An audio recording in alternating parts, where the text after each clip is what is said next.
100 शब्द प्रति मिनट की गति से डिक्टेशन। डिक्टेशन 5 सेकंड से स्टार्ट होगा। Yes start. सभापति महोदय, मैं यह निवेदन करना चाहता हूं कि विकास के लिए जिस मात्रा में पूंजी का निवेश कर रहे हैं उस मात्रा में हमारे देश में उत्पादन नहीं बढ़ रहा है। लोग सामान खरीदने की शक्ति तो रखते हैं, लेकिन उसके अनुसार बाजार में सामान नहीं आ रहा है। मैं यह भी निवेदन करना चाहता हूं कि केवल इतना कहना ही काफी नहीं होगा कि मूल्यों को कम करने के लिए उत्पादन बढ़ाना आवश्यक है। एक यह ऐसी चीज है जिसमें किसी का भी मतभेद नहीं हो सकता है। देखने में आता है कि सरकार की नीतियां कीमतों को बढ़ाने में तो सहायक होती हैं, लेकिन उनसे उत्पादन में वृद्धि नहीं होती है।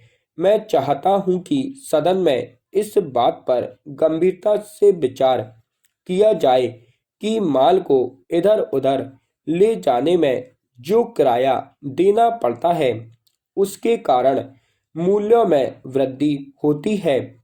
मुझे आश्चर्य है कि वित्त मंत्री जी ने अपने भाषण में यह तो अवश्य कहा है कि कीमतों में वृद्धि होने से उन्हें चिंता हो रही है, लेकिन उसे रोकने के लिए कौन से उपाय किए जा रहे हैं, इस संबंध में वित्त मंत्री ने अपने भाषण में उल्लेख नहीं किया है। मैं उनकी इस बात से सहमत नहीं हूं कि थोक मूल्यों में लगभग 10% वृद्धि हुई है। इसमें इससे अधिक वृद्धि नहीं हुई है।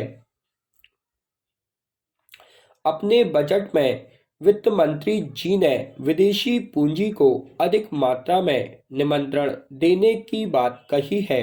आज हमारे देश की आर्थिक विकास की जो स्थिति है उसमें बिना विदेशी पूंजी के निवेश के हम नहीं चल सकते हैं, लेकिन विदेशी पूंजी बड़ी मात्रा में देश में आए इसके जो खतरे हैं उनको भी नज़रअंदाज नहीं किया जाना चाहिए।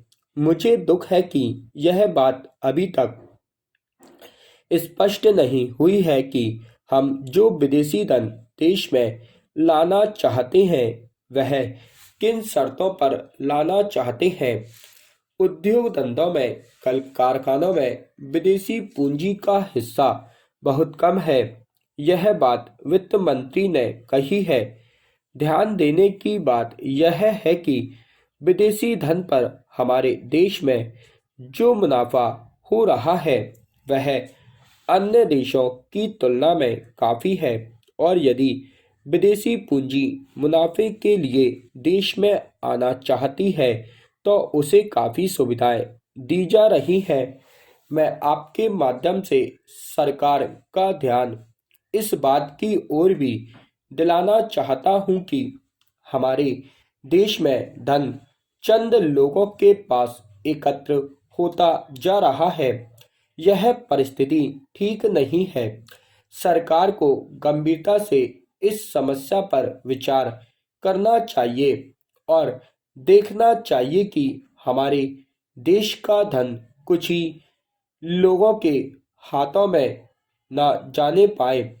पूंजी के कुछ हाथों में जाने से रोकने के लिए सरकार ने जो इरादा किया है उस इरादे को पूरा करने के लिए प्रयत्न करना चाहिए तथा इसके लिए आवश्यक कदम उठाने चाहिए। तभी हमारा देश सही मायनों में उन्नत होगा। स्टॉप।